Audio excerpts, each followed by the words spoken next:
গৌতম বুদ্ধ বলেন, কেউ সম্পূর্ণ পূর্ণ নয়।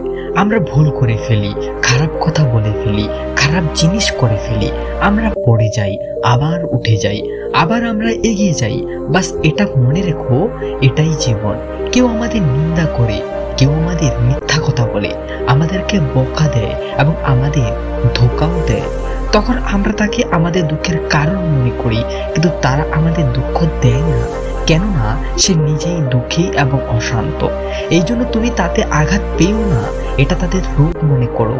তোমার দুঃখ সহানুভূতিতে বদলে যাবে। গৌতম বুদ্ধ বলে থাকেন যে শব্দের কখনো দাঁত হয় না, কিন্তু শব্দ যখন কাটে তখন ব্যথা অনেক হয়। কখনো কখনো ক্ষত এত গভীর হয়ে যায় যে জীবন সমাপ্ত হয়ে যায়, কিন্তু সেই ক্ষত কখনো শেষ হয় না। এই জন্য জীবনে যখনই কিছু বলবে, নিষ্ঠুরতা বজায় রেখে বলবে।